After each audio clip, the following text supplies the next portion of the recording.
इस मानवा की स्टार्टिंग में हमें एक शानदार नजारे को दिखाया जाता है। तभी पीछे से कोई बंदा बोलता है, वेड तुम यहाँ पे क्या कर रहे हो। तभी हम देख पाते हैं वहाँ पे एक बंदा होता है जो कि सामने की ओर देख रहा होता है। उसके फादर वहाँ पे आते हैं और कहते हैं तुम यहाँ पे क्या कर रहे हो। वेड उसे देखता है और कहता है फादर। उसके फादर उसके सर पे हाथ रखते हैं और कहते हैं तुम अपने फादर को नहीं पहचान रहे हो, क्या हो रहा है तुमको। फिर वहाँ से जाते हुए बोलते हैं चलो हमें मछली भी पकड़नी है, देखते हैं कौन आज ज्यादा मछली पकड़ता है और मैं तुम्हें कुछ दिखाने वाला भी हूँ तो जल्दी आना। वेड ये सब देख रहा होता है और उनके पीछे जाते हुए बोलता है हाँ मैं आ रहा हूँ। फिर हम देख पाते हैं वे सब मछलियाँ पकड़ते हैं और लास्ट में एक लकड़ी के ऊपर कुछ ड्राइंग बना रहे होते हैं। वे सब बहुत ज्यादा ही खुश थे। ऐसे ही करते करते शाम हो जाती है। वे दोनों नाव पे बैठे होते हैं। तभी वेड को एक मछली दिखती है जो कि बहुत ज्यादा यूनिक होती है और वो महंगे में बिक सकती थी। रेड उस मछली को देखता है और कहता है एक रेड कार्ड। वह जल्दी से उस मछली को पकड़ने के लिए कूद जाता है। उसके फादर बोलते हैं ज्यादा दूर मत जाना। वेड उस मछली को पकड़ने की कोशिश कर रहा होता है। वो नदियों की गहराई में जा रहा होता है। वेड बोलता है ये मछली गायब हो रही है और इस नदी में एक भी मछली क्यों नहीं दिख रही है मुझे, ये बहुत ज्यादा ही स्ट्रेंज है। मैं अपने बॉडी को हिला नहीं पा रहा हूँ। उसको सांस फूलने लगती है। वो कहता है मैं अब हिल नहीं पा रहा हूँ, डैड बचाइए। फिर सीन शिफ्ट होता है और हमें रात का सीन दिखाया जाता है। एमसी उठते हुए बोलता है फादर। तभी वहाँ पे जो लोग खड़े होते हैं वो बोलते हैं ओ तो तुम जग गए, तुम अभी भी अपने फादर के बारे में सपना देख रहे थे। हमें पता चलता है उनमें से एक बंदा का नाम मिस्टर जहांग होता है और दूसरा का नाम साउजिंग होता है जो कि वो बूढ़ा होता है।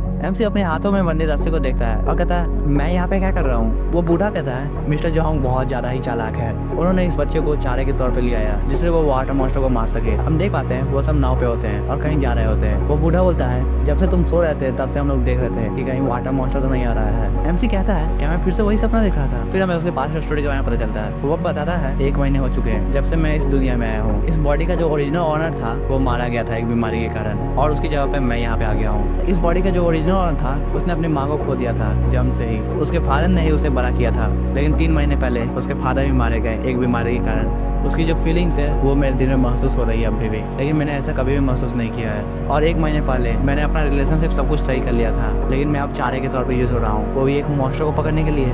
धीरे धीरे करके मुझे पता चला था इस दुनिया में बहुत ज्यादा अलग पावर्स भी होती है। जो बंदे अपने आप को ट्रेन करते हैं और एक अलग ही स्टेट में आ जाते हैं उसे हम लोग कहते हैं कल्टिवेटर्स। और इस दुनिया में सिर्फ ह्यूमन ही ट्रेनिंग करके पावरफुल नहीं हो सकते हैं, एनिमल्स भी है जो बहुत ज्यादा ताकतवर होते हैं ट्रेन करके। तभी मिस्टर जहांग किसी चीज को देखते हैं और कहते हैं हाँ वो आ गया है। वो बूढ़ा बहुत ज्यादा डर जाता है और कहता है वाटर मॉन्स्टर, वो है वाटर मॉन्स्टर। वेड पीछे मुड़ता है और देखता है। हम देख पाते हैं वो वाटर मॉन्स्टर बहुत ज्यादा ही बड़ा होता है, नाव से 2-3 गुना बड़ा। मिस्टर जहांग उस वाटर मॉन्स्टर को देखते हैं और कहते हैं उन्होंने कहा था वाटर मॉन्स्टर बहुत ज्यादा ही छोटा होगा, लगभग 1 मीटर से भी छोटा, लेकिन ये क्या ये 1 मीटर का लग रहा है, ये तो बहुत ज्यादा ही बड़ा है, हमारा नाव भी डूब सकता है, वो हमारी तरफ ही आ रहा है। मिस्टर जहांग रेडी होते हैं और कहते हैं इस मूवमेंट के लिए मैंने बहुत ज्यादा तैयारी की थी, लगभग 10 साल से ज्यादा मैंने हार्ड ट्रेनिंग की है और ये मूवमेंट मैं इससे एक पंच में खत्म करने वाला हूँ। वो अपना पंच मारने के लिए रेडी होते हैं। तभी हम देखते हैं वाटर मॉन्स्टर अपना मुंह खोल देता है और मिस्टर जहांग को खा लेता है। यह देखिए वो बूढ़ा बहुत ज्यादा ही घबरा जाता है, उसके डर के मारे पसीने छूटने लगते हैं। वो कहता है मैं यहाँ पे नहीं मर सकता हूँ, मुझे जिंदा रहना है। तभी वो पीछे मुड़ के वेड को देखता है। उसके दिमाग में कुछ आइडिया आता है और वो जल्दी से अपने चाकू को लेता है और वेड के हाथ पे हमला कर देता है। फिर वह वेड को नीचे गिरा देता है। हम देख पाते हैं एमसी नीचे गिर रहा होता है। वो मुश्किल से अपने रस्सियों को खोलने की कोशिश करता है। वो बोलता है मुझे सांस लेने में बहुत ज्यादा प्रॉब्लम हो रही है, कोई मुझे बचाओ। उसके हाथ से जो खून निकल रहा होता है उस कारण वाटर मॉन्स्टर उसकी तरफ खींचा आ रहा होता है। एमसी का जो नजर होता है वो धीरे धीरे खराब हो रहा होता है, वो बेहोश हो ही रहा होता है। वो बोलता है मैं अपने लिमिट पे हूँ, मैं अब कुछ भी नहीं कर सकता हूँ। तभी उसके फादर की आवाज आती है। वो बोलते हैं वेड जगो, तुम क्या कर रहे हो यहाँ पे। एमसी उसे देखता है और कहता है फादर अगर आप यहाँ पे होते तो बहुत ज्यादा ही अच्छा होता है। हम देख पाते हैं उसके फादर उसको हाथ दे के बचाने की कोशिश करते हैं। एमसी उनके हाथ को पकड़ लेता है। रियलिटी में हमें पता चलता है कि उसने उस लकड़ी को पकड़ा था जिसपे वो और उसके फादर ड्राइंग बना रहे थे। एमसी कैसे भी करके ऊपर आ जाता है और सांस लेते बोलता है ये बोट तो मेरे फादर की है। तभी हम देख पाते हैं नीचे से वाटर मॉन्स्टर उसके पैर को पकड़ के खींचने लगता है। एमसी दोबारा से नीचे जाता है और सोचता है नहीं ये नहीं हो सकता है। हम देख पाते हैं वाटर मॉन्स्टर का रियल फॉर्म जो कि बहुत ज्यादा ही खतरनाक लग रहा होता है। एमसी मन ही मन सोचा होता है अब मैं कुछ भी नहीं कर सकता हूँ, फादर मुझे माफ कीजिएगा, अब मैं मरने वाला हूँ। तभी वो वाटर मॉन्स्टर एमसी की ओर अटैक करता है और अपना मुंह खोल लेता है। एमसी बेहोश हो गया था। तभी हम देख पाते हैं उसके ऊपर कुछ आता है, वो एक चेस्ट टाइप का था और उसके बाद हमें पता चलता है एमसी का सिस्टम एक्टिवेट हो गया है जो कि है वाटर कॉल्ट्रॉन। उसके आसपास से सभी चीज को स्कैन किया जाता है और उसे बताया जाता है कि वाटर स्पिरिट को डिटेक्ट किया गया है, तुम्हें एक नया स्किल मिलता है वाटर कंट्रोल। उसके सिस्टम में और नोटिफिकेशन आते हैं वाटर स्पिरिट अवेलेबल है जिसका नाम है एक्वेटिक मंकी। उसकी बॉडी को भी पूरी तरह से रिकवर कर दिया गया है। कुछ समय बाद एमसी अपनी आंखें खोलता है और वो बोलता है मैं अभी मरा नहीं हूँ और मैं अभी पानी में हूँ। मुझे जहाँ तक याद है लास्ट बार उस मॉन्स्टर ने उस पर अटैक किया था। तभी उसे रियलाइज होता है कि वो पानी में है और वो अपने हाथों को चलाने लगता है। एमसी बोलता है ऐसा महसूस नहीं हो रहा कि मैं पानी में हूँ, लग रहा है जैसे कि मैं कोई ग्राउंड पे चल रहा हूँ, सभी मुसीबतें खत्म हो चुकी है और मेरे सामने क्या है। हम देख पाते हैं एमसी अपने सिस्टम को देख रहा होता है। उसके सिस्टम पे लिखा होता है फ्लो ऑफ वाटर कंट्रोल, जिससे वो पानी को कंट्रोल कर सकता है। एमसी सोचता है वाटर को मैं कंट्रोल कर सकता हूँ, यहाँ तक कि मैं पानी में सांस भी ले पा रहा हूँ। एमसी को तभी रियलाइज होता है, हाँ मैं पानी में सांस ले पा रहा हूँ और मेरे सारे घाव भी ठीक हो चुके हैं। तभी हम देख पाते हैं उसके पीछे से वाटर मॉन्स्टर आता है। एमसी बहुत ज्यादा डर जाता है और अपने आंखों को बंद कर लेता है। थोड़ी देर बाद जब वो अपने आंख को खोलता है, हम देख पाते हैं वो वाटर मॉन्स्टर बंधा होता है पानी की वेव से। एमसी सोचता है क्या मैं पानी को कंट्रोल कर रहा हूँ? ये सब इस सिस्टम के कारण हो सकता है। मैंने इसके बारे में नॉवेल्स में पढ़ा था। वो आगे कहता है तो पानी में मेरा कोई भी लिमिट नहीं है, मैं कुछ भी कर सकता हूँ, यहाँ तक कि मैं सभी पानी को भी कंट्रोल कर सकता हूँ। मैं यहाँ का गॉड बन चुका हूँ। तभी जो उसने वाटर मॉन्स्टर को पकड़ा होता है वो छूट जाता है। एमसी कहता है तो मेरी भी कुछ लिमिट्स है, मैं ज्यादा देर तक कंट्रोल नहीं कर सकता हूँ इस समय। फिर से वो वाटर मॉन्स्टर एमसी पे अटैक करता है। एमसी जल्दी से जंप करता है और वो ऊपर आ जाता है। वो कहता है मैं इसे खत्म नहीं कर सकता हूँ, अभी मुझे कुछ करना होगा, क्या मैं इसे हरा सकता हूँ? तभी उसके सिस्टम पे एक और नोटिफिकेशन आता है, ब्लड डोमिनियन टालिस्मान, जिससे वो किसी से भी कॉन्ट्रैक्ट बना सकता है। एमसी उसे देखता है और कहता है पहला था वाटर के फ्लो को कंट्रोल करना और दूसरा मैं किसी के साथ भी कॉन्ट्रैक्ट बना सकता हूँ। ये तो बहुत ज्यादा ही अमेजिंग है। हम देख पाते हैं वो वाटर मॉन्स्टर फिर से एमसी की ओर अटैक करता है। एमसी जंप मारता है और कहता है पहले मैं इसे पास में आने देता हूँ। वो वाटर मॉन्स्टर एमसी के बहुत ज्यादा ही पास आता है। तभी वो उसे पकड़ लेता है। वो वाटर मॉन्स्टर उससे छुटता है और एमसी की ओर दोबारा से अटैक करता है। एमसी उसके बहुत ज्यादा ही पास आ जाता है। तभी वो अपना टालिस्मान को एक्टिवेट करता है और कॉन्ट्रैक्ट बनाना स्टार्ट करता है। जैसे ही उसको टच करता है वैसे हम देख पाते हैं एमसी को रियलाइज होता है कि अब जो बैटल होने वाली है वो बैटल स्पिरिचुअल पावर की होने वाली है। जिसके पास ज्यादा स्पिरिचुअल पावर होगा वही जीतेगा। हम देख पाते हैं एमसी की जो आंख होती है वो लाल होने लगती है और वो बोलता है क्या मैं अब हारने वाला हूँ? मुझे कुछ करना होगा, मुझे अभी मरना नहीं है, मैं और भी ज्यादा जिंदा रहना चाहता हूँ, मुझे इस दुनिया को देखना है। और वो दूसरा हाथ में भी अपना तालिस्मान को एक्टिवेट करता है और उस क्रोकोडाइल पे रख देता है। तुम बस एक कीड़े हो जो कि मेरे लिए काम करोगे, तो जल्दी से अपना काम करो। सीन शिफ्ट होता है और हम देख पाते हैं कि एमसी नदी से बाहर निकल रहा होता है। वो बहुत ज्यादा ही हाफ रहा होता है और कहता है सर्वाइव कर गया, ये बहुत ज्यादा ही अमेजिंग बात है, मैं अभी भी जिंदा रहूंगा। और दूर से हम देख पाते हैं कि वो वाटर मॉन्स्टर एमसी की ओर बढ़ रहा होता है। एमसी उसके पास बैठा है और कहता है हाँ लास्ट में मैंने इस हुज क्रिएचर को भी पकड़ लिया है जो कि बहुत ज्यादा ही बड़ा है। फिर वाटर स्पिरिट के एट्रीब्यूट्स को दिखाया जाता है जो कि बहुत ज्यादा अमेजिंग होते हैं। एमसी उसके पास बुलाता है और खेलने लगता है। वो कहता है तुम आसपास में ही रहना, जब काम आएगा तब मैं तुम्हें बुला लूंगा। यह सुन के वो वाटर मॉन्स्टर वहाँ से चला जाता है। एमसी बोल रहा होता है जब से मैंने रिकवर किया है तब से मेरे और इस क्रोकोडाइल के बीच में एक स्पिरिचुअल लिंक बन चुका है। मुझे लग रहा है मैं कभी भी इसे बुला सकता हूँ या यह कभी भी मुझे बुला सकता है। यह बहुत ज्यादा ही अमेजिंग है। वो वहाँ से खड़ा होता है और उसके पेट से आवाज आने लगती है। वो कहता है तो मुझे अब घर जाना चाहिए, वहाँ पे मैं कुछ खाऊंगा और आराम करूंगा। अच्छे की बात यह है कि मेरे पास जो मेमोरी है वहाँ से मुझे पता चल रहा है कि मेरा घर जो है बहुत ज्यादा ही आसपास में है, तो मुझे ज्यादा दूर नहीं जाना पड़ेगा। ये बहुत ज्यादा अमेजिंग बात है। दूसरी तरफ हम देख पाते हैं वो क्रोकोडाइल किसी गुफा में जा रहा होता है। फिर हमें अगले दिन का सीन दिखाया जाता है। कुछ बंदे जा रहे होते हैं, उनमें से एक बंदा बोलता है स्टुअर्ट जैंग हम लोग वहाँ पे पहुंच चुके हैं। हम देख पाते हैं वो वही बूढ़ा होता है जो कि एमसी पे अटैक किया होता है। उन सबको देखे सभी वर्कर्स बात कर रहे होते हैं वो बंदे कौन है जो कि वेट के घर पे जा रहे हैं। दूसरा बंदा बोलता है वे दोनों पागल है सही में, मुझे लग रहा है वेट अब समस्या में है कोई। उन सब की बात सुन के एक बच्चा बोलता है वेट फिर से वो प्रॉब्लम में फंस गया है। हम देखते हैं कि वो सब वेट के घर पे पहुंच चुके हैं और वो बूढ़ा सोच रहा होता है वो बच्चा अगर मारा गया होगा मैं उसके फॉर्च्यून को ले सकता हूँ, जिससे मेरा जो लॉस हुआ है उस सबको रिकवर कर दूंगा। ये सब फालतू चीज हुई है उस जहान के कारण। वो आदमी अपने आप को ताकतवर समझ रहा था लेकिन वो वाटर मॉन्स्टर को नहीं हरा पाया। इतनी फालतू बात है। यह कहते हुए वो बूढ़ा बहुत ज्यादा गुस्से में होता है और वो एक जोरदार लात मार के वेट के गेट को खोल देता है। जैसे ही वो दरवाजे को तोड़ देता है वो वेट को देखा है और कहता है तुम अभी भी जिंदा हो, मरे नहीं हो। उसके पीछे जो बंदा होता है वो बोलता है तुम्हारा मतलब क्या है, ये अभी भी जिंदा है, कितनी फालतू की बातें कर रहे हो और तुमने बिना कुछ सोचे समझे इसके दरवाजे को तोड़ दिया है। वो बूढ़ा बोलता है स्टुअर्ट जैंग ये बंदे का नाम लियांग गू है। भाई कितना ज्यादा कंफ्यूजन है, कहीं इसका नाम रहता है वेड और कहीं नाम रहता है लियांग गू। भाई मैं इसे वेड ही बोलूंगा नहीं तो एमसी, अपना समझ लेना भाई। वो स्टुअर्ट बोलता है ओह तो तुम ही हो वेड, तुम अभी भी जिंदा हो, ये बहुत ज्यादा नसीब की बात है। वो बूढ़ा बोलता है हर 1000 साल में एक डिजास्टर आता है और इस बार ये वाटर मॉन्स्टर है। स्टुअर्ट जैंग बोलता है जल्दी से इसे पकड़ लो। हम देखते हैं उसके पीछे जितने भी सोल्जर्स होते हैं वो एमसी को पकड़ लेते हैं। एमसी चौंकते हुए बोलता है तुम लोग यहाँ पे क्या कर रहे हो। इतने में ही वो बूढ़ा एमसी पे एक अटैक करता है और कहता है फालतू की बातें बोलना बंद करो। मास्टर जहां ने सिर्फ विलेज वालों की भलाई के लिए एक वॉरियर को रखा था जो कि मॉन्स्टर को मार सके, लेकिन तुमने क्या किया, तुमने उस मॉन्स्टर के साथ में हाथ मिला के मिस्टर जहां को भी मार दिया। तुम उसके कातिल हो और उनसे हमें बहुत ज्यादा ही लॉस हुआ है। उस लॉस को कौन रिकवर कराएगा बताओ जल्दी। सारे साथ विलेजर्स को भी बहुत ज्यादा ही खतरा है उस वाटर मॉन्स्टर से। अब हम लोग क्या करेंगे, इस कारण हम लोग तुम्हें चारे के तौर पे यूज करेंगे, जल्दी से हम लोग की बात को मान लो। इन सब बात को सुनकर वेड बोलता है यह सब क्लियर है, इस सब में तुम ही हो जिसने मुझे चारे के तौर पे यूज किया है वाटर मॉन्स्टर के लिए। वो बूढ़ा यह सब सुनकर बहुत ज्यादा गुस्से में आ जाता है और कहता है तुमने मिस्टर जहां को मारा था और तुम अभी इतनी ज्यादा एरोगेंटली बात कर रहे हो, तुम मॉन्स्टर हो सही में। एमसी बोलता है मॉन्स्टर हाँ, जब से मैं पैदा हुआ था तब से मैं ऑर्फन था, मेरे कोई भी पेरेंट्स नहीं थे, सब लोग मुझे कचरे की तरह ट्रीट करते थे, सारे साथ वो पागल भी बोलते थे। हम देख पाते हैं एमसी पे सभी लोग हंस रहे होते हैं और बातें कर रहे होते हैं। ऑर्फन हमेशा कुछ ना कुछ चुराते रहते हैं, उनकी यह आदत होती है। भीड़ में से एक बंदा बोलता है तुम सही में मॉन्स्टर की तरह दिख रहे हो, अगर तुम्हारे पास थोड़ा सा भी हिम्मत है तो मुझ पर अटैक करो। एमसी यह सुन के एक जोरदार अटैक मारता है और कहता है अब मुझे कोई भी फर्क नहीं पड़ता है, कोई मुझे कुछ भी कहे, मेरे लिए यह नॉर्मल बात है, लेकिन अगर मैं अभी अपने पावर को रिवील कर दूं तो यह बहुत ज्यादा मुसीबत की बात हो सकती है, मुझे कुछ तो करना होगा।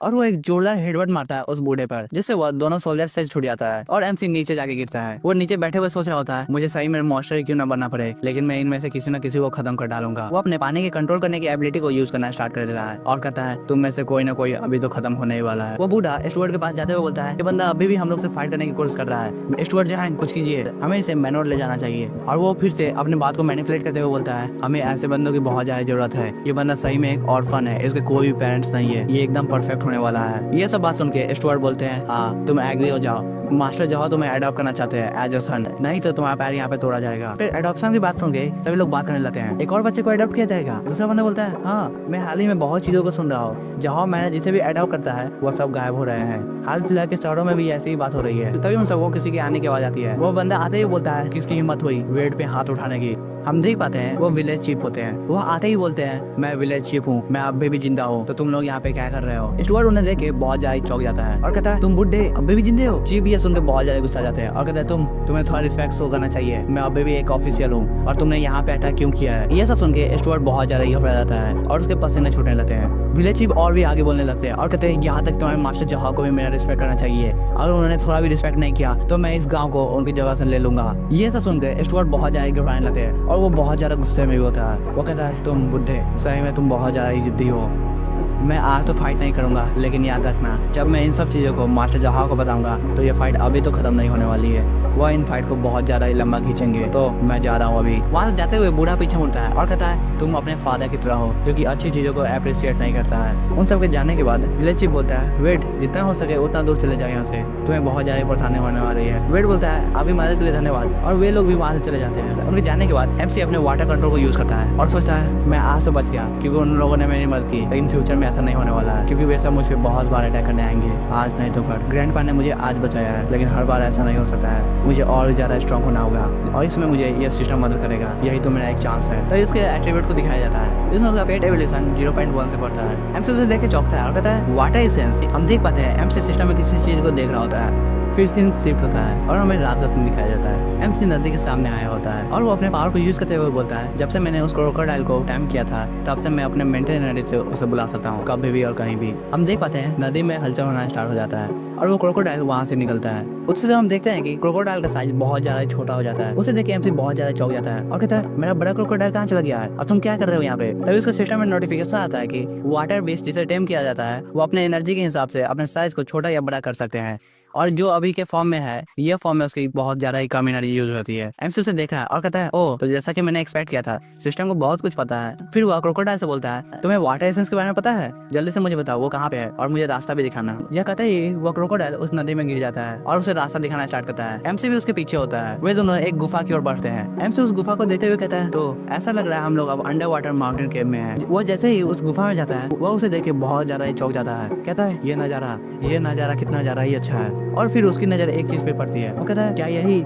लेजेंडरी मिस्टिक हर्ब्स है, ये तो बहुत ज्यादा ही अलग लग रहा है। जैसे ही वह उन चीजों को छूता है उसके सिस्टम में नोटिफिकेशन आता है तुमने मिस्टिक हर्ब को ढूंढ लिया है जिसमें वाटर एसेंस होता है, क्या आप ऑब्जर्व करना चाहेंगे। एमसी हमें बताता है इस दुनिया में कुछ अलग अलग ट्रेजर्स होते हैं जो कि नेचुरल है जिसमें आप अलग अलग पावर को ऑब्जर्व कर सकते हैं। वैसे प्लांट जिसमें स्पेशल एबिलिटीज होती है उन्हें हम लोग कहते हैं मिस्टिक हर्ब्स। ऐसा कहा जाता है कि जहाँ मैन के बैकयार्ड में एक आइस पॉन्ड है जिसके सबसे निचले हिस्से में एक वाटर चेस्टनट है, जहाँ फैमिली के हेड ने उसे बहुत समय तक यूज किया है अपने फाइट को जीतने के लिए। फिर वह बहुत से मिस्टिक हर्ब को उठाने लगता है और कहता है मुझे देखना है इसमें कितना ज्यादा वाटर एसेंस होगा, इन सब मिस्टिक हर्ब को मैं ले जाऊंगा अपने लिए। फिर वह क्रोकोडाइल को बोलता है तुम यहाँ पे खाली हो तो मेरी मदद कर सकते हो। यह सुन के वह क्रोकोडाइल आराम से लेट जाता है। एमसी उसे देखता है और कहता है तुम सही में बहुत ज्यादा ही आलसी हो, तुम्हें हिलाना सही में बहुत ज्यादा मुश्किल है, अगर मैंने तुम्हें टेम नहीं किया होता तो बहुत ज्यादा मुश्किल होती है यहाँ तक आने में भी, लेकिन कुछ भी नहीं कर सकते हैं। कुछ मिस्टिक हर्ब को लेकर एमसी बाहर निकल जाता है और कहता है फाइनली मैंने इसे ढूंढ लिया है। और फिर वो एक बाइट लेता है जिसमें बताया जाता है कि अब आपकी जी स्पीड बहुत ज्यादा इनहांस हो जाएगी और साथ ही साथ वाटर बेस्ड एवोल्यूशन भी बहुत ज्यादा अच्छा हो जाएगा।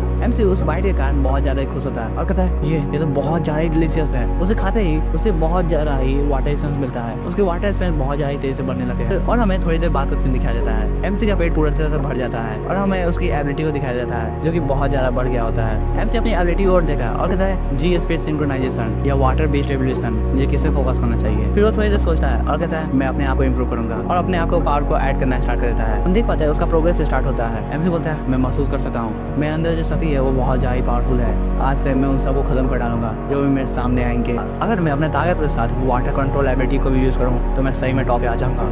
और वो बोलने लगता है वाटर फ्लो कंट्रोल के साथ मेरा जो वेट है अभी 22.5 kg है। फिर वो वहाँ से खड़े होते हुए बोलता है लगता है मुझे कुछ दिनों के लिए अपनी एनर्जी को बचाना चाहिए, मैंने अभी बहुत ज़्यादा पेट भर के खा लिया है। लेकिन सबसे बड़ी बात यहाँ पे है पैसों की।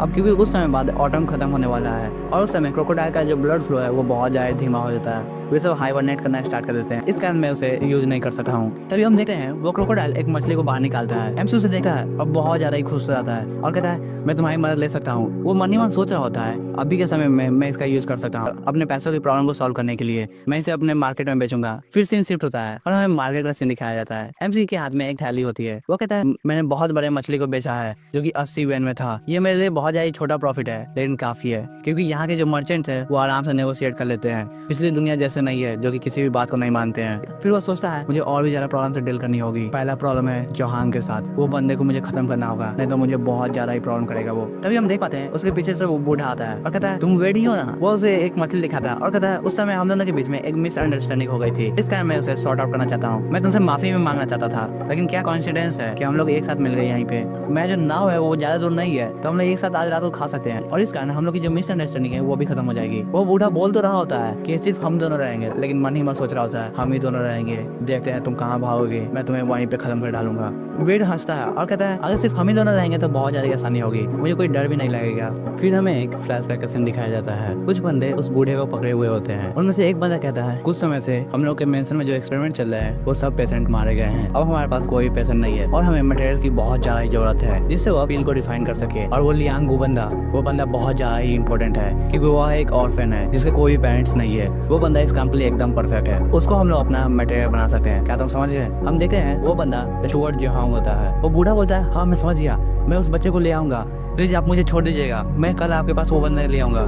स्टुअर्ट जोहांग उसके पास आते हैं और कहते हैं अगर तुमने अपना काम सही से किया तो मास्टर जहाओ तुम्हें इमोर्टल बनाएंगे और तुम्हें बहुत ज्यादा ही मदद करेंगे। वो बूढ़ा बहुत ज्यादा ही खुश हो जाता है, कहता है सही में? स्टुअर्ट बोलते हैं हाँ ऑफ कोर्स, क्या कभी मास्टर झूठ बोलते हैं? वो बूढ़ा बहुत ज्यादा ही खुश होने लगता है और कहता है मैं इमोर्टल बनूंगा, मैं भी एक दिन इमोर्टल बनूंगा। वो हंसने लगता है और अपने शर्ट को फाड़ता है। हम देखते हैं उसके बॉडी पे कुछ मार्क्स होते हैं, वो बहुत ज्यादा ही तेजी से हंसने लगता है, कहता है मैं इमोर्टल बनूंगा। फिर सीन शिफ्ट होता है और हमें दिखाया जाता है वो बूढ़ा और एमसी नाव पे बैठे होते हैं। वो बूढ़ा बोलता है वेट इधर देखो ये नजारा कितना ज्यादा अच्छा है और यहाँ पे कोई शिप भी नहीं है जो हम पे नजर रखे। वो बूढ़ा आगे बोलता है चलो अब हम लोग खाते हैं और सभी गलतियों को मिटा देते हैं, मैं तुमसे दुश्मनी नहीं करना चाहता हूँ, वो तो गलत फहमी हो गई थी। एमसी बोलता है क्या तुम श्योर हो कि आसपास कोई शिप नहीं है? वो बूढ़ा बोलता है हाँ क्यों, मैं ऐसा क्यों करूंगा कि यहाँ पे शिप रखूंगा ये तुम्हें मरवाऊंगा, ऐसा मैं कोई इंटेंशन ही नहीं है। और मन ही मन सोच रहा होता है यहाँ पे मैं शिप क्यों रखूंगा क्योंकि यह सूप पीने के बाद तुम बहुत ज्यादा चिल्लाने वाले हो जिससे तुम्हारा गला वो पूरी तरह से फट जाएगा, तो यह आवाज सुनने के लिए कोई होना तो नहीं चाहिए ना। एमसी यह सुन के ऊपर उठने लगता है और कहता है ठीक है।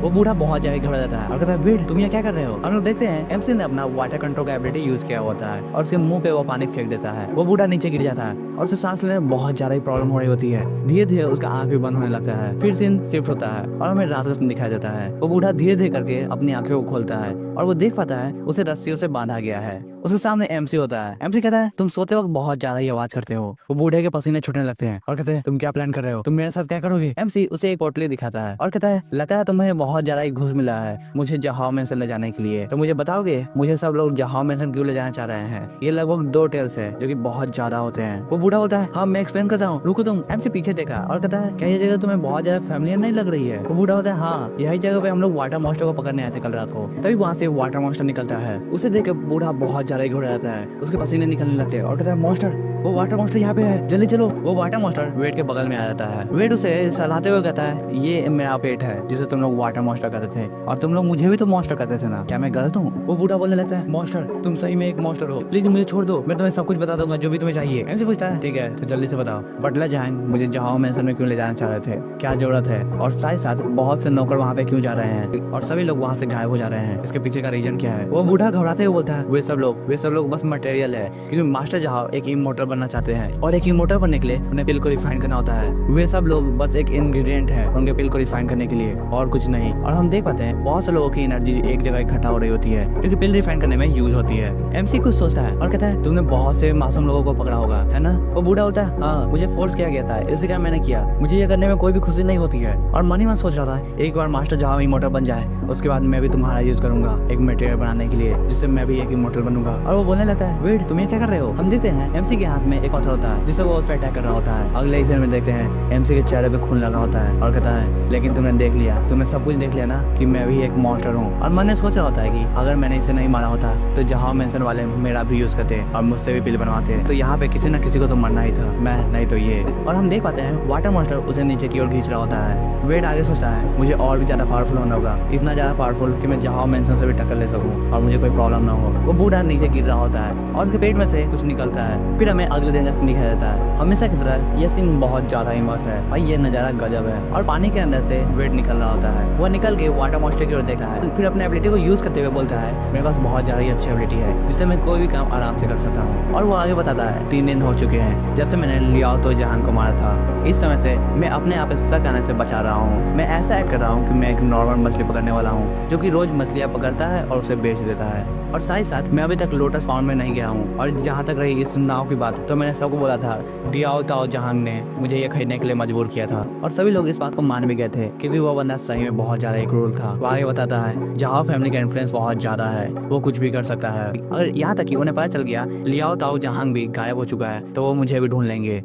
मुझे उन सबसे बचने के लिए एक कल्टीवेटर बनना होगा जितना जल्दी हो सके। और एक कल्टीवेटर बनने के लिए मुझे एक स्कूल को ज्वाइन करना होगा जो कि होगा मार्शल आर्ट स्कूल। और पूरे पिंगयांग सिटी में सिर्फ 3 ही मार्शल आर्ट स्कूल है और सबसे ज्यादा स्ट्रॉन्गेस्ट स्कूल यांग स्कूल है। ऐसा कहा जाता है कि उसके मास्टर के पास बहुत ज्यादा ही लेजेंडरी एबिलिटी है जिसे वह किसी भी सोने या पत्थर को अपने हाथों से ही तोड़ सकते हैं। इसी कारण वो अभी टॉप पे बने हुए हैं। वह आए कहता है अगर मैं एक बार उस स्कूल को ज्वाइन कर लूं तो जहां फैमिली मेरा कुछ भी नहीं कर सकती है। अगर उन्होंने एक बार भी हाथ उठाया तो स्कूल उन्हें नहीं छोड़ेगी। फिर वो सोचने लगता है लेकिन मैं स्कूल में जाऊंगा कैसे? मैंने जहाँ तक सुना था उस स्कूल का फीस बहुत ज्यादा है और मेरे पास बहुत कम ही पैसे हैं, लगभग 2 टेल्स एंड 8 कॉइंस। मुझे और भी ज्यादा पैसे कमाने होंगे। तभी वाटर मॉन्स्टर उसे कुछ बोलना चाहता है। एमसी उसे देखते हुए बोलता है हाँ मैं कुछ ज्यादा ही चिंता कर रहा हूँ, मुझे ज्यादा आगे का नहीं सोचना चाहिए। मैंने अपने बॉडी को बहुत ज्यादा ही इंप्रूव कर लिया है और मेरा फिजिकल पावर है वो भी बहुत ज्यादा इंक्रीज हो चुका है। मैं अब 2-4 किलो और ज्यादा वेट कैरी कर सकता हूँ। और बोलता है चलो फिर से फिशिंग करते हैं, मुझे ज्यादा मछलियाँ पकड़नी है। और वो पानी के अंदर कूद जाता है। वो कहता है जब से मैं अवेकन हुआ हूँ तब से पानी में तैरना मेरे लिए बहुत ज्यादा ही आसान हो गया है। और कहता है चलो स्लीपी हेड एक रेस करते हैं। वो कह रहा होता है अवेकनिंग होने के बाद मैंने स्लीपी हेड से बहुत ज्यादा ही रेस किया है,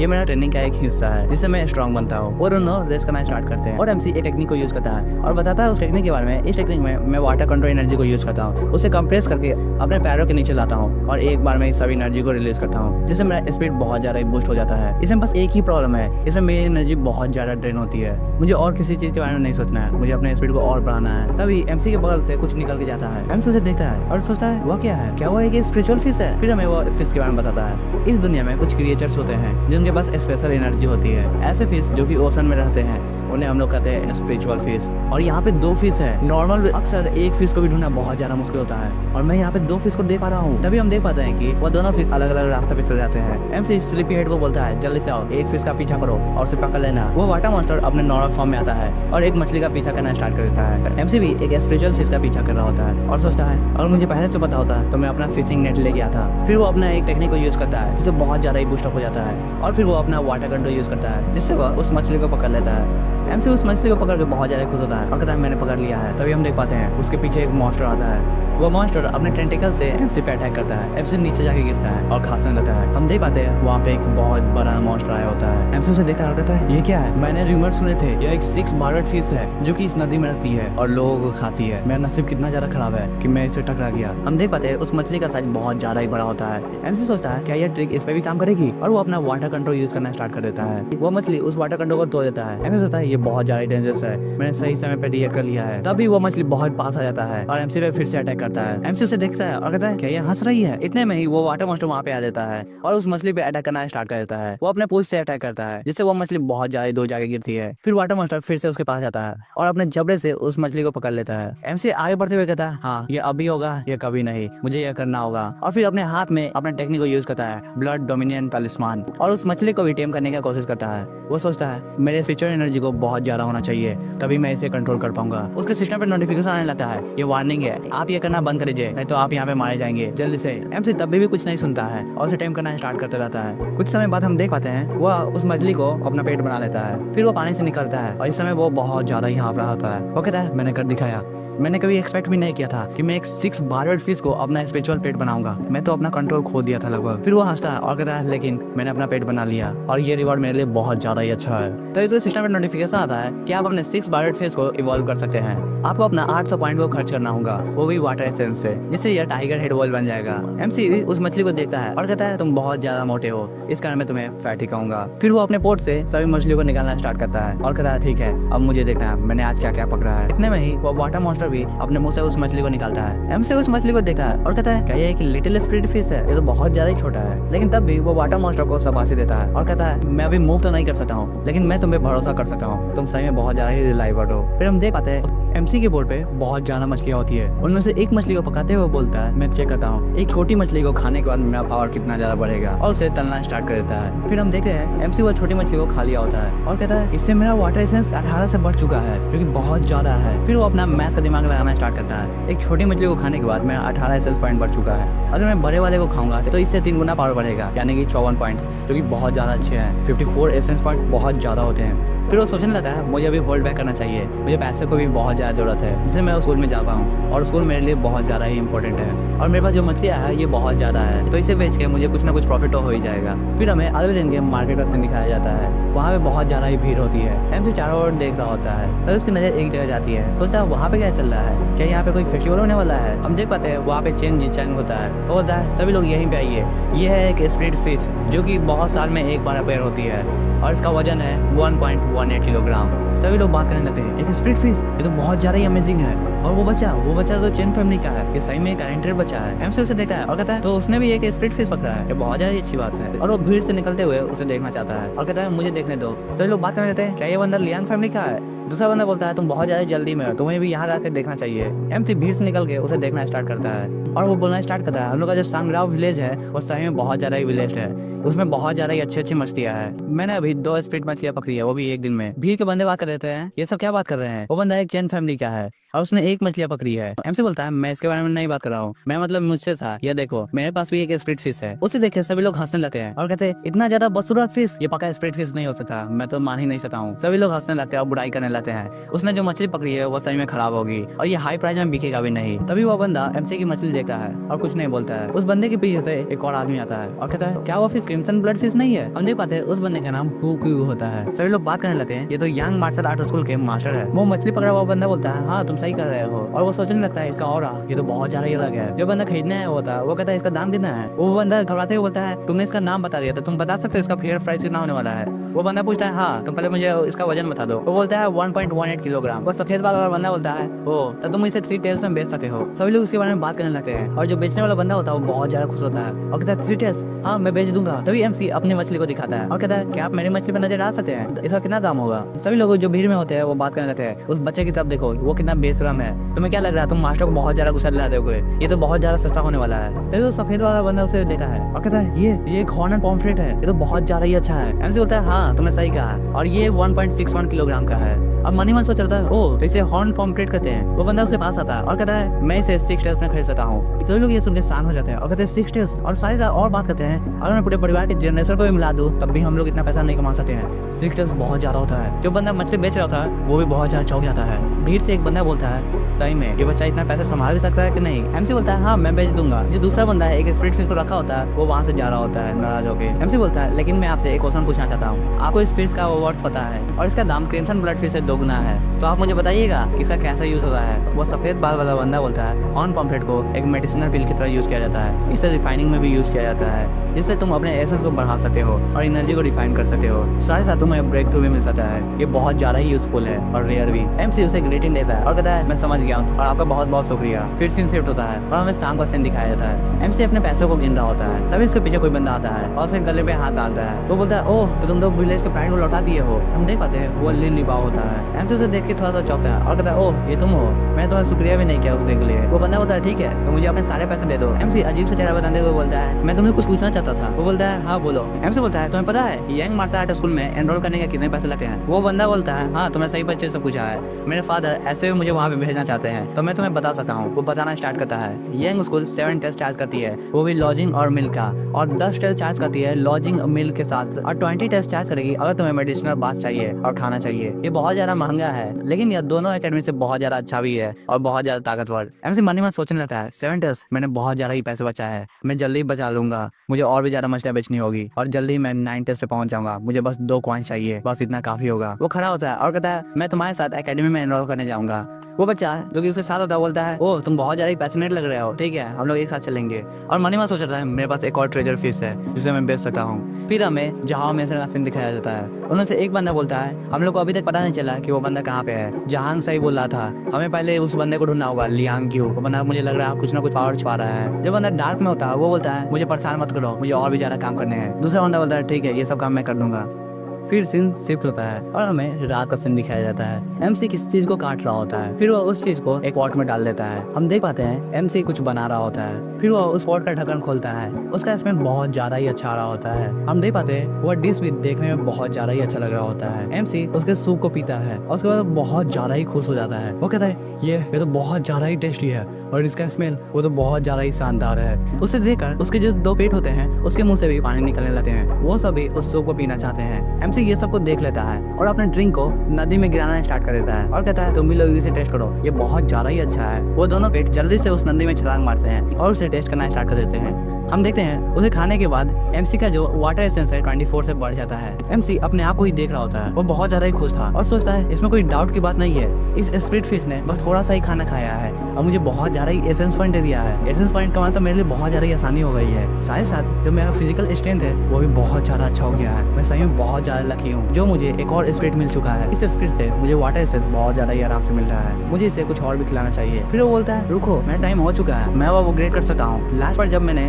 हॉर्न पॉम्पलेट को कुछ खिलाया था तब मेरे 18 पॉइंट बढ़ गए थे और अभी 24, यानी कि यह एक परफेक्ट टाइम है, मैं अपने बॉडी को डिफाइन कर सकता हूँ। तभी वो सिस्टम के सामने डिफाइन बटन पे क्लिक करता है। हम देख पाते हैं उसके पीछे एक शैडो बन जाता है और उसका पावर अप होना स्टार्ट करता है। MC सोचता है मेरे बॉडी में जो पावर फ्लो हो रही है वो सही में बहुत ज्यादा ही ताकतवर है, मैंने कभी सोचा भी नहीं था मैं इतना ज्यादा ताकतवर हो जाऊंगा, ये सही में बहुत ज्यादा ही इनक्रेडिबल है। तभी उसके सिस्टम पे नोटिफिकेशन आता है कि तुम्हारा रिफाइनमेंट कंप्लीट हो चुका है और तुम्हारा जो फ्यूजन है वो 11.7% से बढ़ चुका है। साथ ही साथ तुम्हारा जो पेट है उनमें से पहला पेट डोमिनेंट बीस्ट उसका भी लेवल अप हो चुका है और वो हॉर्न क्रोकोडाइल में ट्रांसफर हो चुका है। और साथ ही साथ जो तुम्हारा दूसरा एक्वेटिक बीस्ट है सिक विस्कर कैटफिश, उसने भी 7.4 पॉइंट को लेकर अपने आप को इवॉल्व कर लिया है टाइगर हेड कैटफिश में। तुम्हारा जो पावर लेवल है वो सही में बहुत ज्यादा इंक्रीज हो चुका है। MC अपने हाथ को आगे करता है और कहता है ये एकदम परफेक्ट टाइमिंग है, मुझे ट्रेन करके चेक करना चाहिए मैं कितना ज्यादा पावरफुल हो चुका हूँ। और कहता है मैं जो वाटर कंट्रोल करने का एबिलिटी है वो बहुत ज्यादा ही इंप्रूव हो चुका है। वो यह कहकर अपने स्प्लिट फिश को पानी से उठा कर रखा है। हम देख पाते हैं उसने उस फिश को बहुत ज्यादा ऊंचाई तक उठा दिया होता है, तभी वो अपना वाटर कंट्रोल एबिलिटी को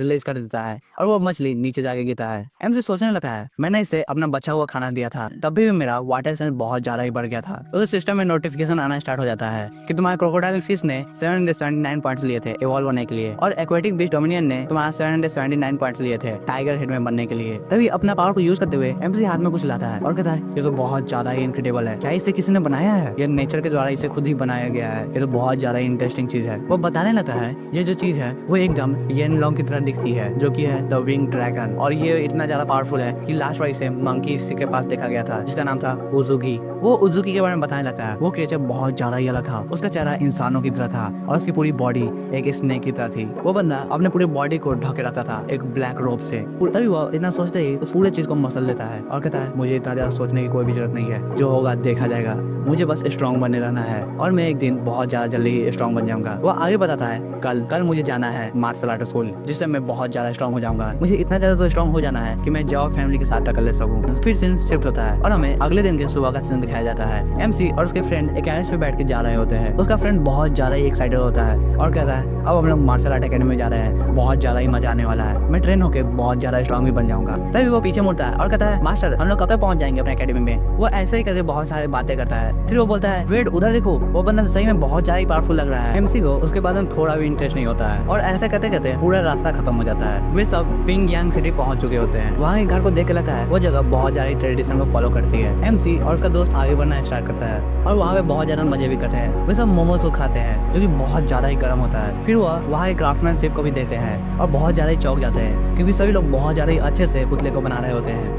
फिर वो एक जगह हो जाते हैं जो कि बहुत ज्यादा ही अजीब होता है। वहाँ पे एक बंदा अपने बॉडी पर एक बहुत बड़ा पत्थर रखता है और दूसरा बंदा एक हैमर से उस पत्थर को तोड़ता है। और यह देख के सभी लोग चौंक जाते हैं। दूसरी तरफ हम देख पाते हैं एक सुनसान गली में कुछ बंदे बात कर रहे होते हैं। एक बंदा पूछता है क्या तुम्हें सही में लगता है वो बच्चा यहीं से जाएगा। उनका जो लीडर होता है वो बोलता है हाँ वो लोग यहाँ से जरूर जाएंगे क्योंकि मैंने अपने कानों से सुना है जो ली फैमिली का बच्चा है वो यांग स्कूल में एनरोल करने वाला है और हमें यहीं पर रोके उससे पैसे लेना चाहिए। तुम्हें पता भी है उस बंदे ने कल एक मछली बेची थी। वो मछली 6 डेज और 5 कॉइन्स में बेची गई थी और तुम्हें पता होना चाहिए ये कितना ज्यादा पैसा है। याद रखिए तुम अपनी पत्नी को भी बेच दोगे तब भी तुम इतना पैसा नहीं कमा पाओगे, तो हमें उस पैसे को ले लेना चाहिए। दूसरा बंदा बोलता है 6 डेज और 5 कॉइन तो बहुत ज्यादा ही पैसा है। अगर हम लोग ने उस बच्चे से इतना पैसा ले लिया तो मजिस्ट्रेट ऑफिस में हमें बहुत ज्यादा ही प्रॉब्लम हो सकती है। वे लोग हमें बाहर भी निकलने नहीं दे सकते हैं। उनका लीडर बोलता है तुम्हें चिंता करने की जरूरत नहीं है, तुम्हें पता भी है हम लोग तो बस उसकी मदद कर रहे हैं क्योंकि वे सब इतना ज्यादा पैसा को बस वेस्ट कर रहे हैं मार्शल आर्ट स्कूल में जाकर और हम लोग उसके पैसे को लेकर बस दया कर रहे हैं और कुछ नहीं। वो आगे कहता है और यही रास्ता है जो स्कूल को जाएगा,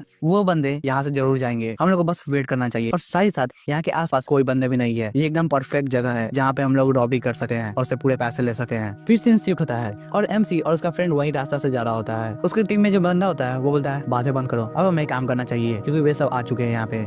एमसी का जो फ्रेंड होता है वो बहुत ज्यादा ही एक्साइटेड होता है। वो एक पोज मारता है और कहता है वेट तुम्हें क्या लगता है मैं ट्रेनिंग करने के बाद कितने बंदे को हरा सकाऊंगा। मुझे लग रहा है मैं बहुत ज्यादा ही पावरफुल हो जाऊंगा एक बार मैंने ट्रेनिंग कंप्लीट कर लिया तो। एमसी कहता है मुझे नहीं पता, लग रहा है तुम सही में बहुत ज्यादा पावरफुल हो जाओगे क्योंकि तुम बहुत ज्यादा टैलेंटेड भी हो। और मन ही मन सोच रहा था मेरे पास जो अभी की ताकत है उससे मुझे भी नहीं पता है मैं कितने बंदों को हरा सकता हूँ, लेकिन मेरी ताकत बहुत ज्यादा है तो मैं कुछ बंदों को तो हरा ही सकता हूँ। तभी उसके सामने उसी गैंग का एक टकला आ जाता है और कहता है तुम। उसे देखकर एमसी और उसका फ्रेंड थोड़ा सा चौंक जाते हैं। उस टकले को साइड करते हुए एक और बंदा आता है जो कि लीडर होता है और कहता है बच्चों हम लोग दोबारा से मिल गए, चलो अपने पैसे को मुझे दे दो जो तुम कैरी किए जा रहे हो। उसे कैरी करने में तुम्हें बहुत ज्यादा ही परेशानी हो रही होगी ना, मुझे दे दो, मैं स्कूल तक तुम्हें फॉलो करूंगा और उस स्कूल में तुम्हें दे दूंगा इस पैसे को, तुम्हें चिंता करने की कोई भी जरूरत नहीं है। फिर वह एमसी की ओर इशारा करता है और कहता है चलो मैं तुम्हें एक और चांस देता हूँ, या तो तुम मुझे पूरे पैसे दे दो या इसी रोड पे तुम दफना दिए जाओगे, चूज करो तुम्हें कौन सा ऑप्शन चाहिए। और सभी लोग वहाँ पे हंसने लगते हैं। एमसी कॉन्फिडेंस के साथ बोलता है ठीक है मैंने चूज कर लिया है, मैं तुम सबको इसी रोड पे दफना दूंगा, कैसा रहा। यह सुनकर उनका लीडर बहुत ज्यादा गुस्से में आ जाता है और कहता है तुम सही में यहाँ पे मरने के लिए आए हो ना, तो यहीं पे मैं तुम्हें दफना दूंगा। वो इतना गुस्से में आ ही रहा होता है तभी एमसी उसके पास में आ जाता है और एक जोरदार पंच उसके चेहरे पे मारता है। एमसी बहुत ज्यादा गुस्से में लग रहा होता है। अपने बॉस को पीटे हुए देखकर दूसरा बंदा सामने आता है और कहता है बच्चे तुम यहाँ पे मरने वाले हो। एमसी अपने कोने से एक जोरदार अटैक करता है उसके चेहरे पे,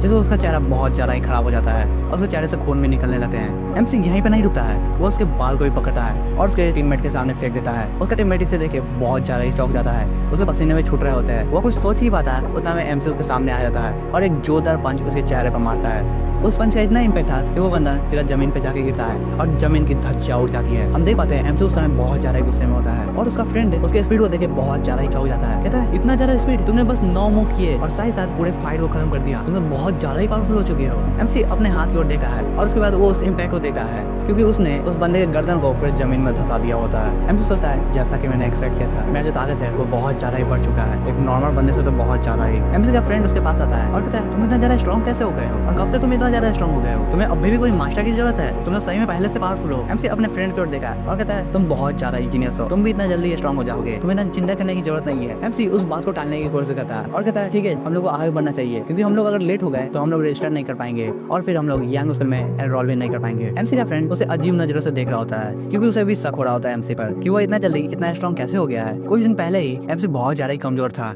और सबसे पिटा रहता था, लेकिन अभी वो बहुत ज्यादा ही स्ट्रॉन्ग हो चुका है। लेकिन तब भी एमसी का जो फ्रेंड है एमसी का पीछा करते हुए यांग स्कूल तक पहुंच जाता है। हमें एक बंदे को दिखाया जाता है जिसका नाम होता है जियांग चैंग सोंग। वो बंदा अपना रिस्पेक्ट शो करते हुए बोलता है तुम लोग मुझे ब्रदर जियांग कहोगे। एमसी और उसके फ्रेंड भी उसे रिस्पेक्ट शो करते हैं और कहते हैं ठीक है आज से हम लोग आपको ब्रदर जियांग कहेंगे। वो बंदा आगे बढ़ता है और कहता है तुम लोग मुझे फॉलो करो, मैं तुम्हें दिखाता हूँ कहाँ पे तुम्हें चलना है। और साथ ही साथ तुम्हें कहाँ पे अपना टैलेंट को चेक करना है, तुम कितना ज्यादा पावरफुल हो। आज तुम्हें बहुत ज्यादा इन्फॉर्मेशन दिया जाएगा कि कल्टीवेशन होता क्या है। जियांग दूसरे बंदे की ओर इशारा देता है और कहता है ये है बिग ब्रदर हु, ये तुम्हारे इंस्ट्रक्टर होंगे और ये बंदा डायरेक्ट डिसाइपल है मास्टर यांग का। एमसी किसी और की ओर देखा है और कहता है क्या ये मार्शल आर्ट मास्टर वही है जिन्होंने कल मुझसे मछली खरीदी थी। वो बंदा पीछे मुड़ता है और हंसते हुए बोलता है ओ तो वह तुम लोग हो। जियांग बोलता है कितना ज्यादा कोइंसिडेंस है ब्रदर हु, क्या आप इन लोगों को जानते हैं। हु बोलता है जो कल मैंने एडवांसमेंट किया था उसके लिए मुझे एक पिल की जरूरत थी और उस पिल को बनाने के लिए मैंने हॉर्न पॉम्पलेट को खरीदा था और इस छोटे से बच्चे ने मुझे उससे बेचा था। जियांग ये सुन के बहुत ज्यादा खुश हो जाता है और कहता है ये तो बहुत ज्यादा एक्सीलेंट बात है, तुम ब्रदर को फॉलो करो, वो तुम्हें ट्रेनिंग करवाएंगे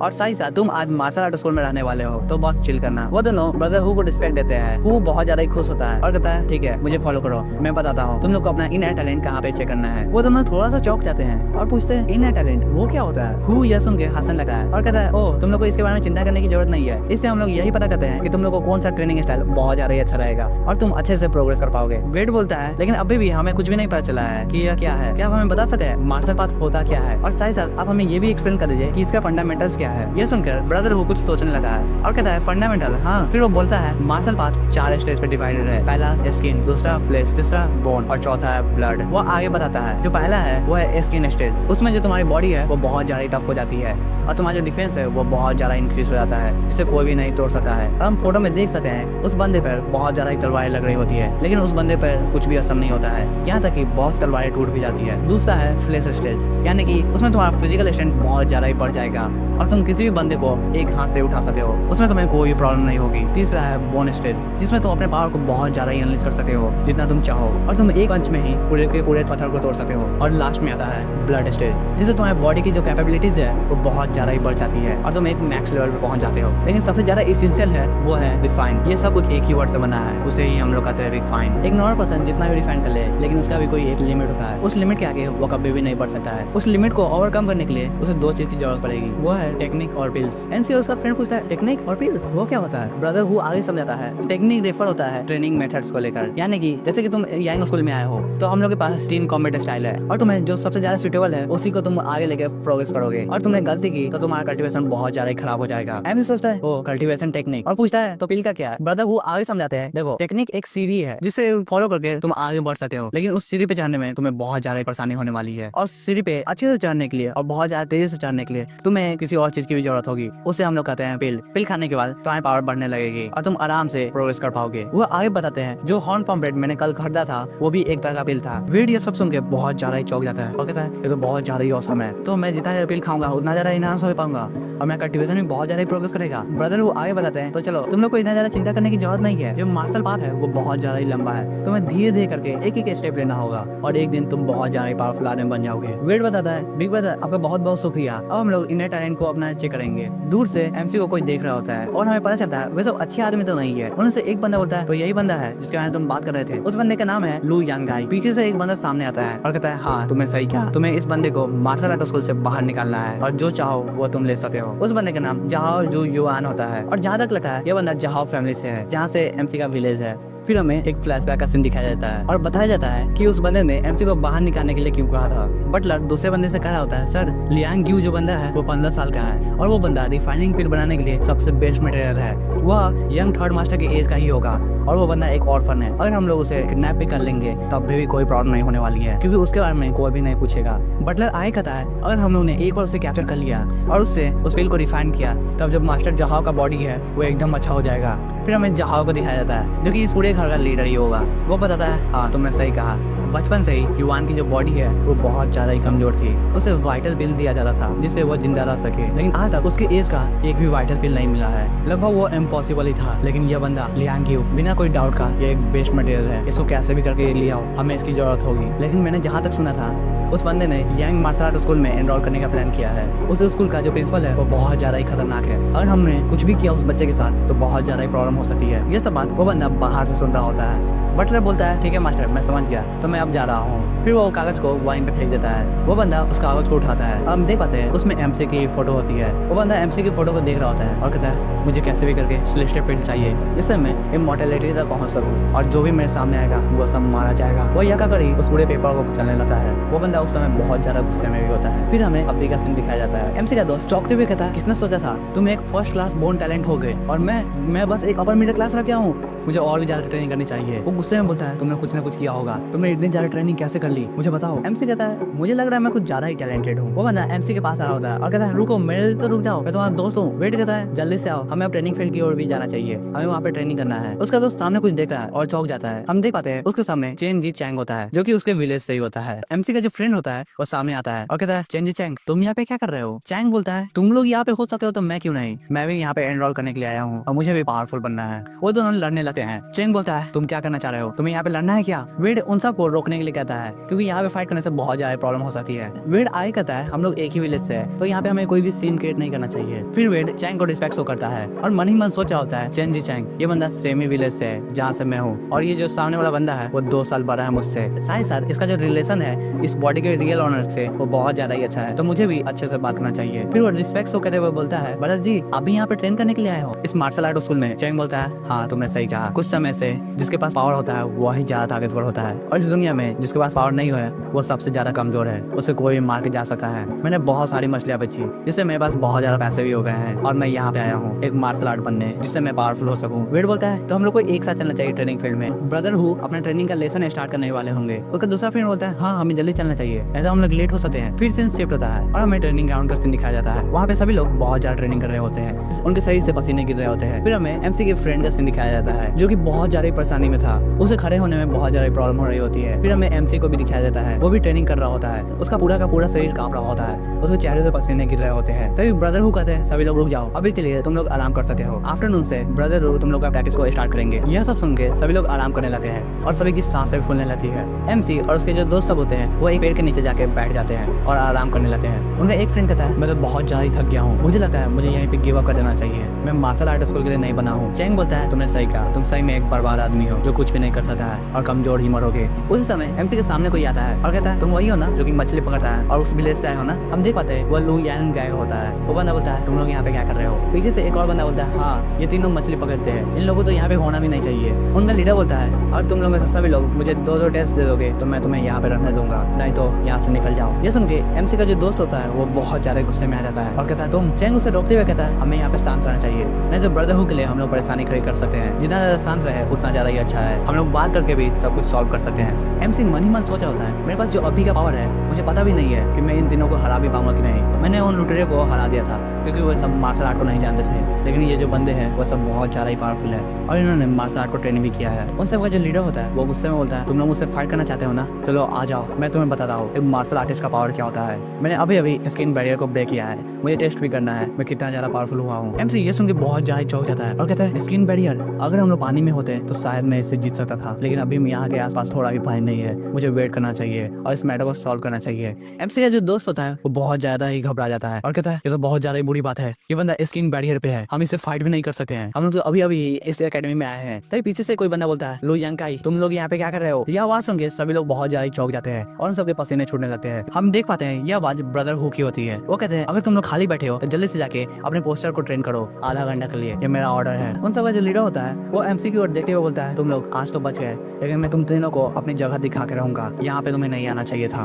ब्रदर हु बोलते हैं क्या तुम लोग बहरे हो चुके हो, तुम मेरा ऑर्डर को फॉलो नहीं कर रहे हो। वो सब बोलते हैं ब्रदर हु हम लोग जा रहे हैं, हम लोग अभी ट्रेनिंग करेंगे। पीछे से एमसी का जो दोस्त होता है वो उसे मिडल फिंगर दिखा रहा होता है और कहता है ये बास्टर्ड, इन सबको तो मैं यहीं पे खत्म कर देता रहा। हालांकि ये कुछ भी नहीं कर रहा था, लेकिन अभी ये बहुत ज्यादा ही दम दिखा रहा है। चेंग जो होता है वो बोलता है यहीं पे छोड़ दो, हम लोग उसके बारे में कंप्लेन भी नहीं कर सकते हैं क्योंकि इससे कोई फायदा भी नहीं होने वाला है। लेकिन एमसी सोच रहा होता है इस दुनिया में सबसे ज्यादा इंपॉर्टेंट चीज होती है वो होता है पावर, मुझे और भी ज्यादा जल्दी स्ट्रॉन्ग होना होगा। तभी उसे कुछ मैसेज आता है और वो थोड़ा चौंक जाता है। वो बोलता है लीबो ब्रदर जी मैं कुछ देर के लिए अपने घर जा रहा हूँ, मैं जल्दी आ जाऊंगा और ब्रदर हु को भी बता दीजिएगा मैं आफ्टरनून तक आ जाऊंगा और उनका ट्रेनिंग सेशन को भी मिस नहीं करूंगा, तो मेरे बारे में चिंता करने की कोई भी जरूरत नहीं है। वो यह कहकर वहाँ से निकल जाता है। उसके जो दोस्त होते हैं वो चौंक जाते हैं और कहते हैं इसके साथ क्या हुआ है, वो इतना जल्दी क्यों चला गया है। चेंग बोलता है मुझे भी कुछ पता नहीं है, शायद वो डर गया हो।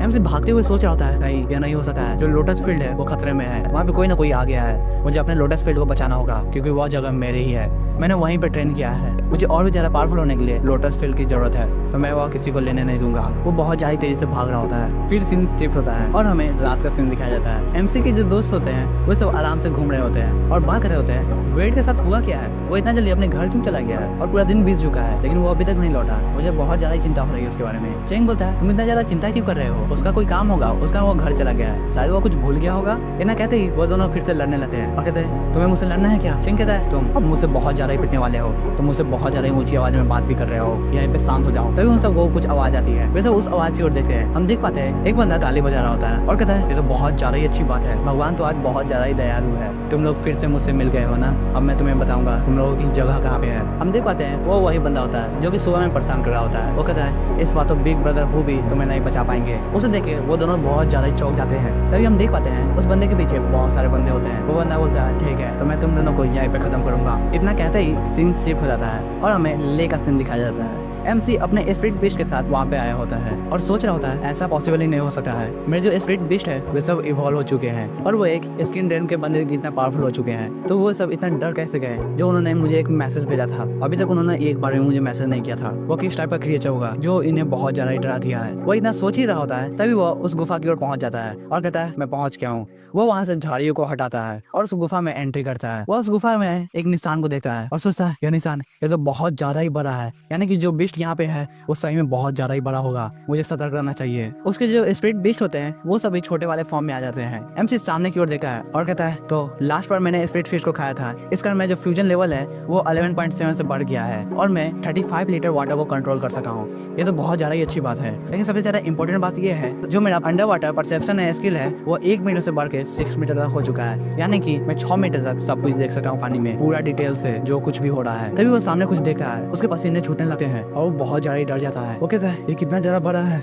यह मॉन्स्टर है इस सबके पीछे, ये तो एक क्रैब है, ये सही में बहुत ज्यादा ही बड़ा है। और हम देख पाते हैं वो क्रैब सही में बड़ा होता है जो कि उन दोनों स्पिरिट बीस्ट से बहुत ज्यादा बड़ा होता है। इस कारण वे सब बहुत ज्यादा डर गए थे। MC उसके साइज को देखा और कहता है ये साइज मुझे लग रहा है इतना बड़ा होने के कारण इसके अंदर कॉन्शियसनेस भी आ गया होगा, जैसा कि मुझे इंस्ट्रक्टर हु ने बताया था। इस दुनिया में जो भी स्किन रेन को पार कर जाते हैं उसे हम लोग बीस्ट स्पिरिट कहते हैं। अगर ऐसी बात है तो यह क्रैब भी एक बीस्ट स्पिरिट है, लेकिन मुझे लग रहा है ये इतना ज्यादा भी स्ट्रॉन्ग नहीं होगा क्योंकि जो क्रोकोडाइल है वो आराम से वहाँ से एस्केप कर गया और मुझे मैसेज तक दे दिया था, यानी कि हम लोग इस पे अटैक करके और जीत भी सकते हैं। मुझे क्या करना चाहिए क्योंकि मेरे पास अभी कोई प्लान भी नहीं है। यह कहते हुए उस क्रैब की ओर देख रहा होता है MC। वो अपने स्पेयर को जोर से पकड़ लेता है और सोचने लगता है ये सही है, इस दुनिया में मुझे बहुत ज्यादा स्ट्रॉन्ग होना होगा, इस कारण मुझे अपने रास्ते को फॉलो करना चाहिए। लेकिन ये मॉन्स्टर ये तो बहुत ज्यादा ही ताकतवर है। फिर से एक मेमोरी याद आती है जहाँ पे सभी लोग उसे मॉन्स्टर कहते हैं। वो सब मेमोरी बहुत ज्यादा ही खराब होती है। वो सोचता है मुझे ज्यादा स्ट्रॉन्ग होना होगा जिससे मैं उन सब का सामना कर पाऊँ, क्यों ना मेरे सामने कितना भी डेंजर हो, क्योंकि इस दुनिया में जितना भी डेंजर होता है वो अनएक्सपेक्टेडली तुम्हारे सामने आता है, तुम्हें उसका सामना करना होता है जिससे तुम और ज्यादा स्ट्रॉन्ग हो सकते हो।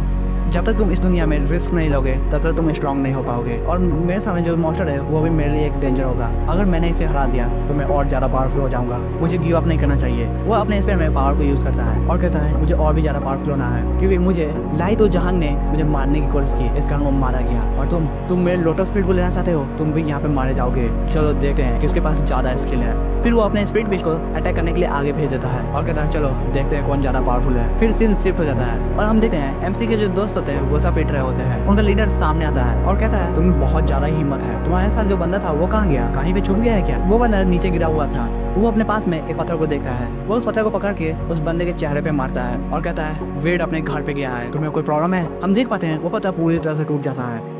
जैसे ही वो पत्थर पूरी तरह से टूटा है हमें पता चलता है कि वो बंदे को एक खोज भी नहीं आया हुआ है। फिर वो बंदा खड़ा होके उसी पे पैर से मारने लगा है। कहता है तुम सही में बहुत ज्यादा ताकतवर बनने की कोशिश कर रहे हो ना, अब तुम यहीं पे मरने वाले हो जैसा कि तुम्हारे इच्छा है। फिर वो पीछे मुड़ के कहता है तुम तीनों गेट पे ध्यान देना, मैं इन दोनों को टॉर्चर करके बहुत ज्यादा ही मजे करने वाला हूँ, कोई भी यहाँ पे आएगा तो मुझे बता देना जिससे मैं बच सकूं। वो तीनों बोलते हैं ठीक है सर जैसा आप कहें और वहाँ से चले जाते हैं। तभी MC का दूसरा फ्रेंड उसके सामने एक पंच लेके आता है और कहता है तुम, लेकिन वो बंदा उस पंच को आराम से पकड़ लेता है और उसके हाथ को मोड़ना लगता है जिससे MC का जो दोस्त होता है वो चिल्लाने लगता है, उसे बहुत ज्यादा ही दर्द होता है। वो बंदा उसे जमीन पे गिरा देता है और कहता है तुम्हें बातें करना बहुत ज्यादा ही पसंद है ना, चलो हम दोनों एक साथ बात करते हैं। वो इतना ही पे नहीं रुका है, वो चेंग के बाल को पकड़ लेता है और कहता है तुम्हारी आंखें ये बहुत ज्यादा ही सुंदर है और बहुत ज्यादा तेज भी है, तुम इसे बहुत ज्यादा दूर तक देख सकते हो ना। फिर वो एक क्रीपी स्माइल देता है और अपनी उंगली को सामने लाते हुए बोलता है चलो देखते हैं, मैं इन आंखों को फोड़ दूंगा तो तुम कितना ज्यादा ट्रेन कर सकते हो। वो अपने उंगली को और आगे बढ़ा रहा होता है। दूसरा दोस्त बोलता है रुक जाओ, तुम्हें ये नहीं करना चाहिए। वो अपने उंगली को एकदम आंख के सामने ले आता है। उसका जो फ्रेंड होता है वो बहुत ज्यादा चिल्लाने लगता है जैसे कि उसने आंख को फोड़ ही दिया होता है। तभी उसके पीछे से आवाज आता है रुक जाओ, उसे जाने दो।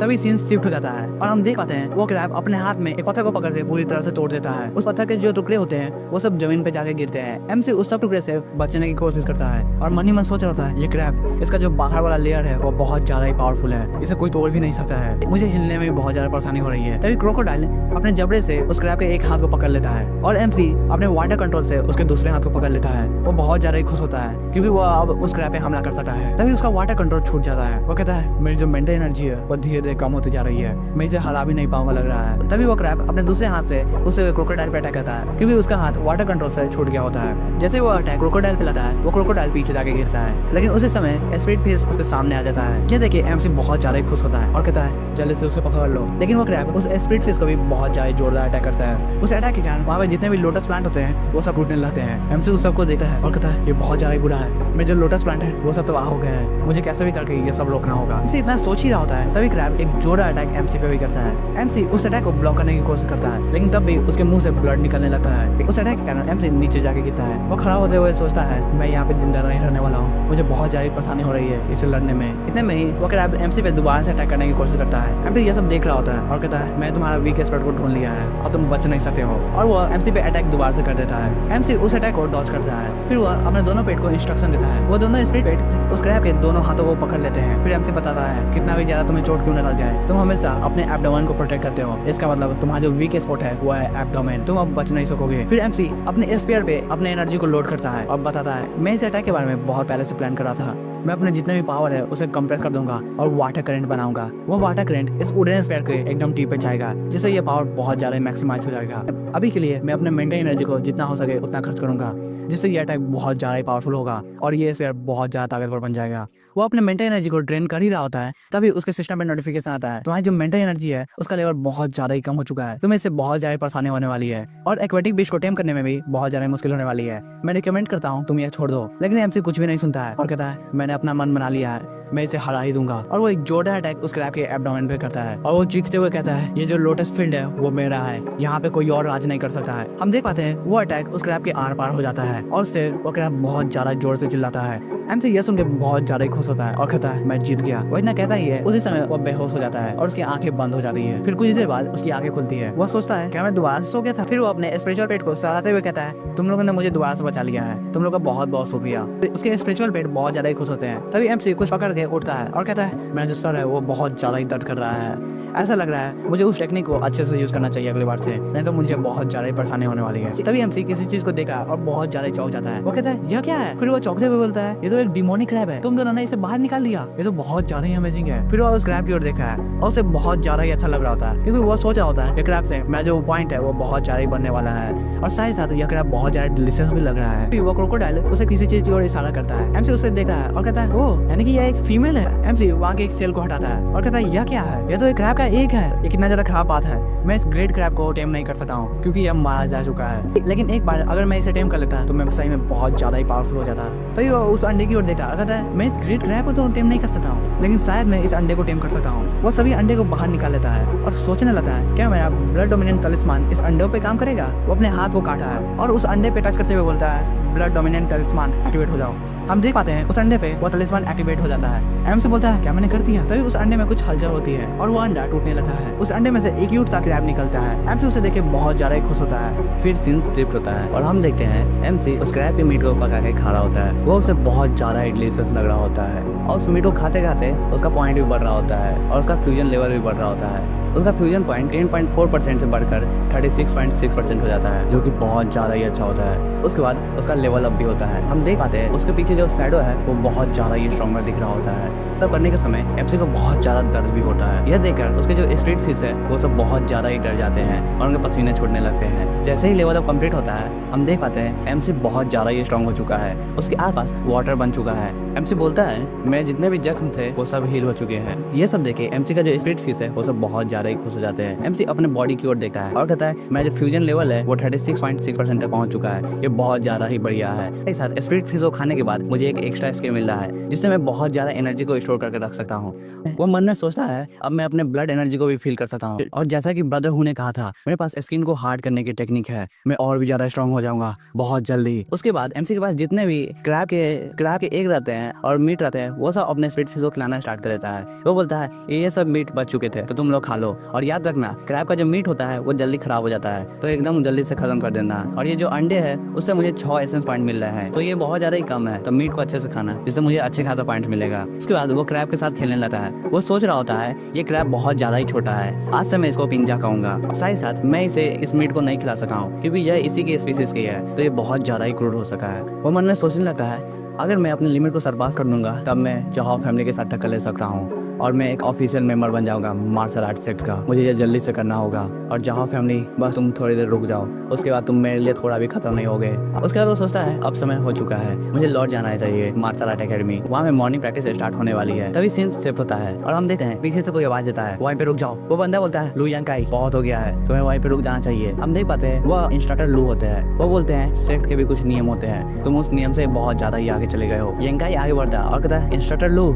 इस सब के लिए मुझे ब्लेम नहीं कीजिएगा, सब बंदों को बाहर निकालने के लिए जो कहा था वो है थर्ड यंग मास्टर जो फैमिली के। ये सुन के इंस्ट्रक्टर लोग चौंक जाते हैं। उसके बाद यांकाई एक क्रीपी स्माइल देता है और कहता है तुम्हें पता होना चाहिए तुम किसके वफादार कुत्ते हो, क्या तुम सेक्ट के नियम को मानोगे या जहां फैमिली के नियम को। यांकाई हंसने लगा है और यांकाई कहता है उस बंदे की ओर देखो, वो जहां फैमिली से बाहर क्यों नहीं आ गया, लेकिन वो बहुत ज्यादा ही होशियार बंदा है, उसे अपने मालिक को नहीं भूलना चाहिए। और फिर से हंसने लगता है। वो सब आगे बात करते हैं जहां फैमिली ने तुम्हें और तुम्हारे पिता को अपने घर में रखा था, तुम्हें पता भी इसका मतलब क्या है, चुपचाप अभी एक डरपोक कुत्ते की तरह शांत रहो। वो सब आगे बात करते हैं जहां फैमिली ने तुम्हें और तुम्हारे पिता को अपने घर में रखा था, तुम्हें पता भी इसका मतलब क्या है, चुपचाप अभी एक डरपोक कुत्ते की तरह शांत रहो, नहीं तो तुम्हें बहुत ज्यादा ही पछताना होगा। क्या तुम विद्रोह करना चाहते हो जहां फैमिली के अगेंस्ट? ये बहुत ज्यादा ही बुरा हो सकता है क्योंकि ये भूलो मत तुम्हारे जो फादर है वो अभी भी जहां फैमिली में ही है, और अब से तुम उससे बहुत ज्यादा ही रिस्पेक्ट से बात करोगे, क्योंकि अगर ये काम पूरा हो गया तो मैं तुम्हारे बारे में तारीफ भी कर दूंगा, जिससे तुम्हारा रेपुटेशन बहुत ज्यादा ही बढ़ जाएगा, समझे? तो एक अच्छे कुत्ते की तरह व्यवहार करना। मास्टर लोग सोच रहे होते हैं डैड मुझे माफ कर दीजिएगा, जब तक मुझे अपने फैमिली को प्रोटेक्ट करना है तब तक मैं कुछ भी कर सकता हूँ, मेरे लिए कोई भी मायने नहीं रखता है। यांकाई और उसके फ्रेंड हंसने लगते हैं और कहते हैं तुम्हारे जैसे कुत्ते ही बहुत ज्यादा ही अच्छे होते हैं, तो अपने मालिक की बात मानो और यहाँ से चुपचाप निकल जाओ। वो इतना कहता ही है तभी उसके चेहरे पे किसी का थूक आके गिरता है। हम देखते हैं वह चेंग का थूक होता है। चेंग हंसता है और कहता है मुझे और तुम्हारे फादर को ऐसे डर्टी ट्रिक थोड़ा भी पसंद नहीं है, तुम सही में